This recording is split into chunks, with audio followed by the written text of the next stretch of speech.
Adagium there is no free lunch itu kan bagian sesungguhnya dari cerita the winner takes all.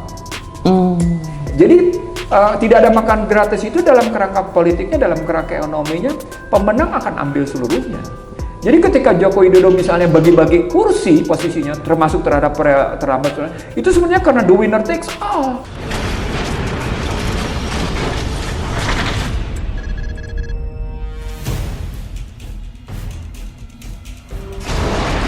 Ada logika yang dibangun, kalau kita semakin dipercaya banyak utang, berarti kita itu bagus secara ekonomi, dipercaya dunia internasional untuk diberi pinjaman. Apa benar nih logika begini? Logikanya benernya, Anda dipercaya jadi kuda. Oh. Masalah. Jangan mau jadi kuda, pemirsa. Anda dipercaya menjadi kuda tunggangan. Gitu posisinya. Oke deh. Yang selanjutnya, lanjut. Yang kedua itu posisinya adalah infiltrasi. Sebelum ke infiltrasi, ke intervensi. Saya ingin membuktikan sama Anda. Sekali lagi saya membuktikan untuk bicara intervensi itu ketika kita krisis kemarin di 97-98. Ketika kita menerima pinjaman dari IMF, maka IMF punya syarat yang disebut dengan letter of intent. IMF menyatakan Anda harus ini, Anda harus ini, Anda harus melakukan reformasi struktural, Anda harus melakukan reformasi politik, Anda harus melakukan reformasi TNI sehingga kembali ke barat, Anda harus melakukan pokoknya semua reformasi. Saya mau agak spesifik satu, apakah amandemen itu bagian dari syarat letter of intent? Iya. Sebenarnya bukan, kalau Anda tanya bagian dari apakah itu bagian dari syaratnya IMF, dia sudah muncul ketika tahun 90 Paul Wolfowitz menyatakan pentingnya Indonesia melakukan demokratisasi dan keterbukaan. Jadi 97 itu sebenarnya pukulannya pukulan ganda. Pukulan terhadap sistem konstitusi Indonesia dan pukulan terhadap sistem ketahanan sosial Indonesia yang basisnya dua, Islam, agama, dan TNI. Dua itu ya memang yang menjadi untuk dirampungkan kemudian itu yang orang lupa, Hosin. Jadi dalam pandangan saya ini sebenarnya dalam rangka membenarkan tesisnya Huntington, Samuel P. Huntington, ya. The Class Civilization? The Class of Civilization. Dia nulisnya tahun 96. Iya, saya masuk kuliah udah baca itu. Sudah lama sekali. Sebagai gambaran bahwa pada tahun 89-91 Barat menang karena pasca runtuhnya Soviet itu ya. Rubuhnya Soviet, rubuhnya Polandia, rubuhnya Cekoslowakia, gitu ya posisinya. Bergabungnya Jerman Barat dan Timur. Rubuhnya tembok Berlin, itu ditandai dengan rubuhnya tembok Berlin. Dan mereka menyatakan inilah kemenangan posisinya. Makanya Fukuyama bikin The End of History, seolah-olah nggak ada lagi sejarah selain kapitalisme begitu. Ada lagi kalimat penting, Hosin. Apa itu? Sebelum The End of History, The End of Ideology. Sampai segitu? Di akhirnya sebuah ideologi, karena yang ada cuma ideologi Barat. Jadi sebelum The End of History muncul perdebatan pemikiran tentang The End of Ideology. Itu bukan hanya dari Francis Fukuyama, itu juga dari Daniel Bell. Nah, saya ingin mengatakan sama Anda, pada konstruksi intervensi campur tangan itu makin kelihatan bahwa sesungguhnya Indonesia sudah sedemikian jauh dicampur tangani sejak yang namanya Soeharto berkuasa. Itu ditandai dengan Undang-Undang Nomor 1 Tahun 67 PMA tentang penanaman modal asing. Saya menyebutnya itulah pintu masuk kapitalisme di Orde Baru. Undang-Undang Nomor 1 Tahun 67 diikuti dengan undang-undang lain pada tahun 68, misalnya tentang undang-undang tentang bank sentral, undang-undang tentang perbankan, undang-undang tentang pertambangan, itu semuanya masuk pada posisi. Jadi pada 1978 kapitalisme membangun sistemnya di Indonesia. Di belakang. Itu bentuk yang namanya mereka melakukan intervensi tadi. Yang menarik, menurut Brad Simpson dalam Economist with Guns, Undang-Undang Nomor 1 Tahun 67 datang dari Amerika. Diserahkan pada 25 Desember 1966 Sampai segitunya? dan diundang-undangkan pada 10 Januari 1967 sebagai produk yang membanggakan. Luar biasa dibalik itu. Kalau bicara tadi, tetapi Anda mesti tahu bahwa pada saat itu Undang-Undang 167 tentang penanaman modal yang diproduk oleh pemikiran Amerika itu dan seolah-olah dimanipulasi sebagai produk anak-anak cerdas Indonesia. Saya ulang ya, dimanipulasi sebagai. Padahal copy paste aja itu mereka. Copy paste, gitu ya. Anda kalau nggak percaya baca bukunya Economist with Gun, Bradley Simpson, halaman 232-234. Nah, jadi kalau pemirsa, kalau Ustadz Adi Hidayat itu kan biasanya Al-Quran ayat sekian halaman sekian. Nah kalau ini pemikiran politik ekonomi buku ini halaman sekian. Aduh, gelap. Kita lanjut lagi. Jadi saya mau menegaskan saja di dalam intervensi itu berarti benar dong ada gium there is not free lunch. Ya, ada gium there is no free lunch itu kan bagian sesungguhnya dari cerita the winner takes all.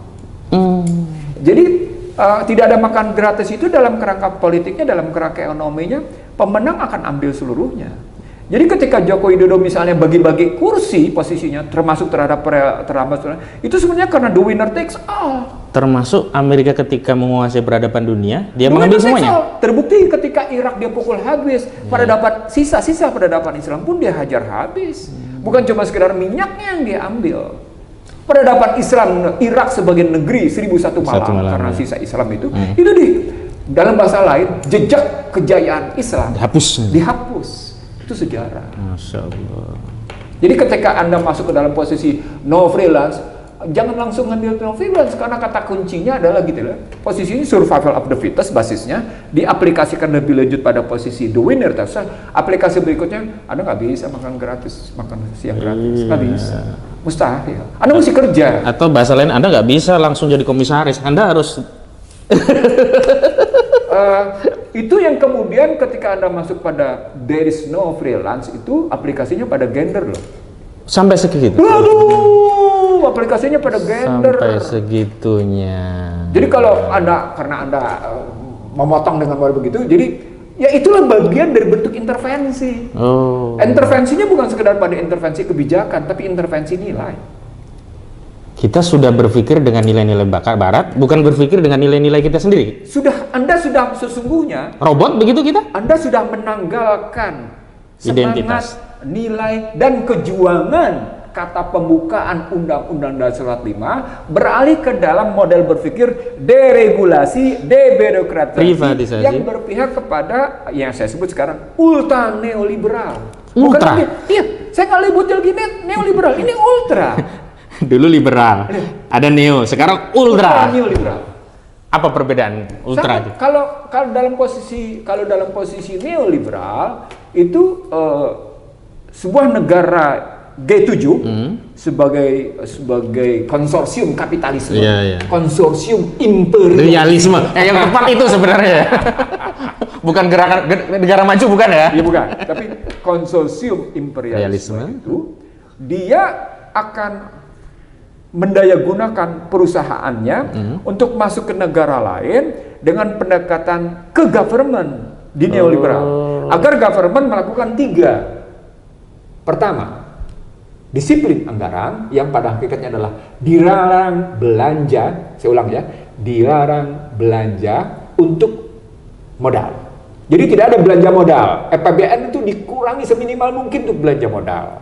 Posisinya. Nanti ada keluar istilah soal kerjasama swasta dengan pemerintah, istilahnya begitu. Nah, berikut yang kedua, kalau Anda sudah terlanjur mengatur hajat hidup orang banyak, Anda sudah mengatur hajat hidup orang banyak untuk barang dan jasa dalam aturan, dalam regulasi, maka Anda patut melakukan privatisasi. Anda patut melakukan privatisasi. Nah, kalau Anda sudah hal-hal yang belum Anda lakukan terhadap hajat hidup orang banyak atau baik barang maupun jasa, Anda perlu melakukan liberalisasi. Keluarlah daftar negatif investasi baik di era SBY maupun di era Joko Widodo. Yang pada Soeharto itu terjadi pada tahun 87 tahun 88 dengan istilah deregulasi, debirokratisasi.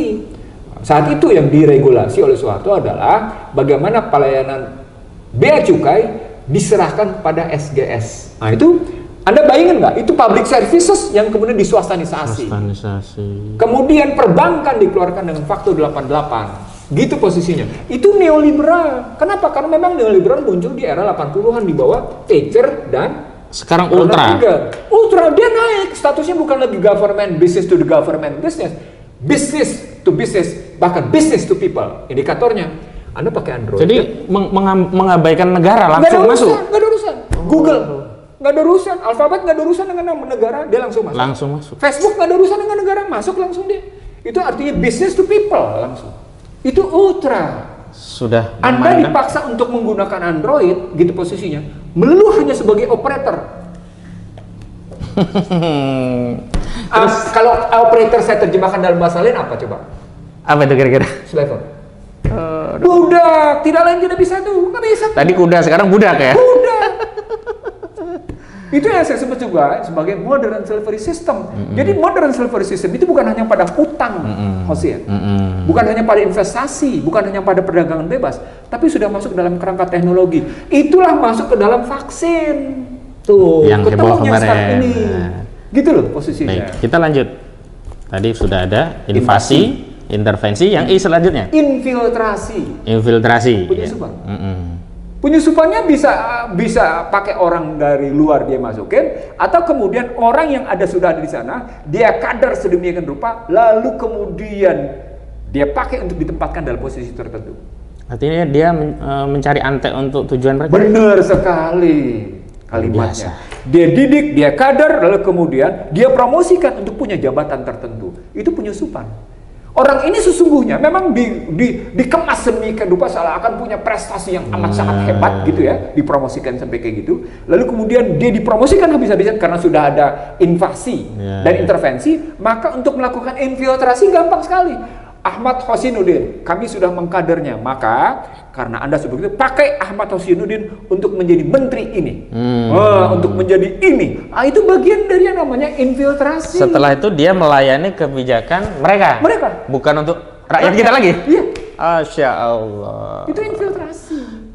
Nyambung.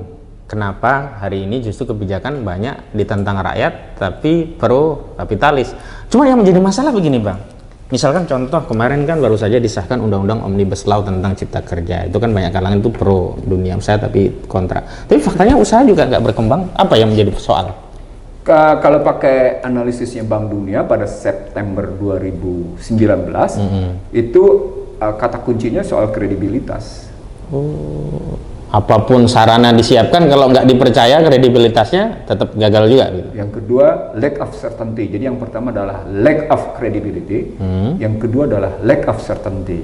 Dan itu bukan nggak pasti di kita bisnis. Dan itu bukan hanya penilaian Bank Dunia, itu juga penilaian Moody's Score bahwa tingkat kepastian hukum di Indonesia jelek. Bahkan kalimatnya tingkat penegakan hukum di Indonesia buruk. Itu nggak nyaman investor ini gitu-gitu. Apa indikator berikutnya? Korupsi. Hal itu KPK saja sekarang udah dimatikan. Dan itu terbukti, padahal mereka ngomongnya di 2019. Ya. Itulah. Iya. Artinya mereka sudah melihat ada indikator-indikator konkret yang mengarah pada posisi lack of credibility dan lack of certainty. Yang berikutnya adalah soal lack of compliance. Ada kesenjangan soal kepatuhan pada aturan-aturan.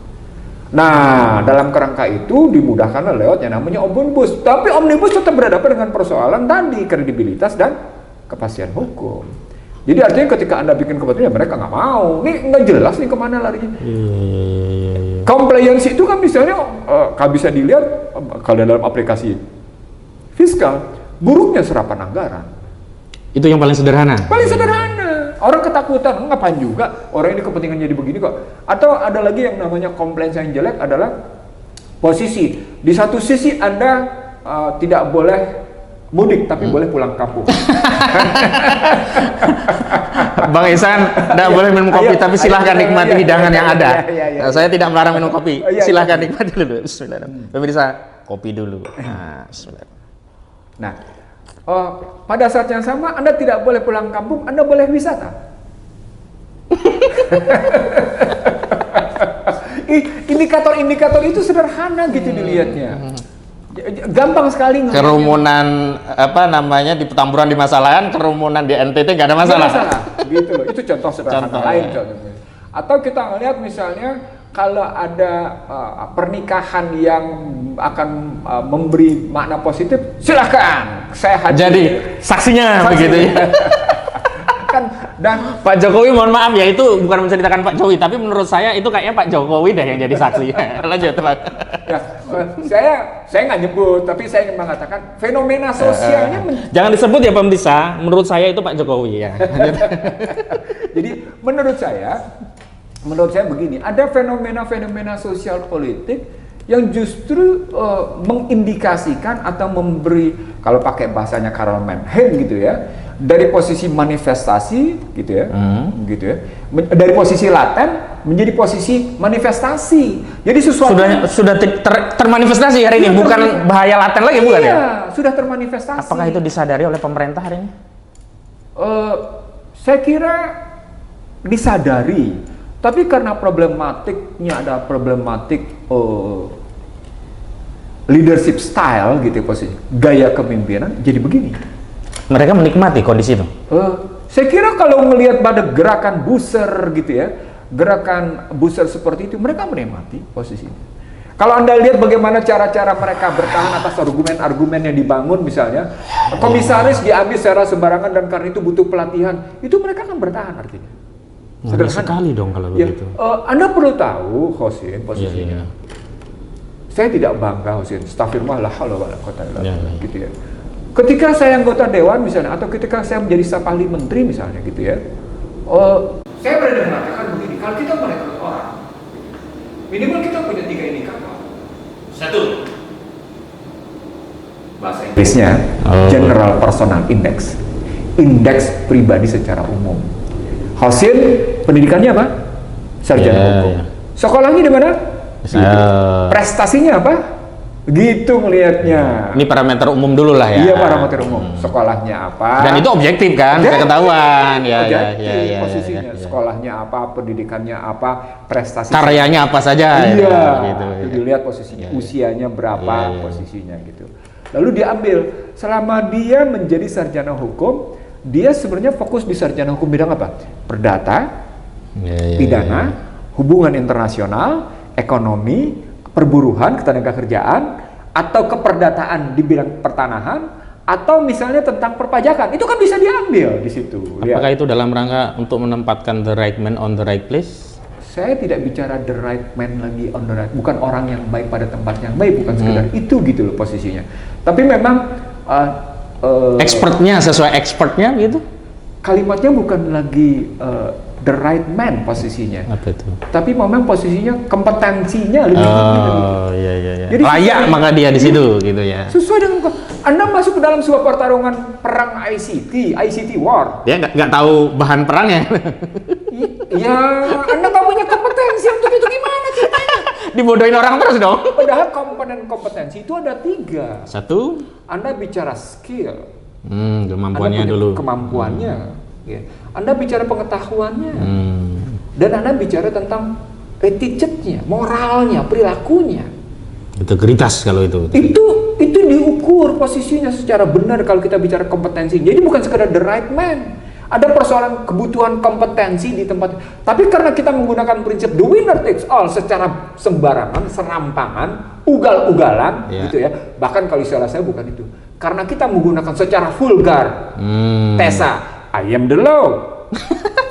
Whatever I want, I'll take it. Bukan whatever I need loh. Whatever I want, I'll take it. Apa yang gua mau, gua ambil loh. Bukan yang dibutuhkan. Because I'm the law.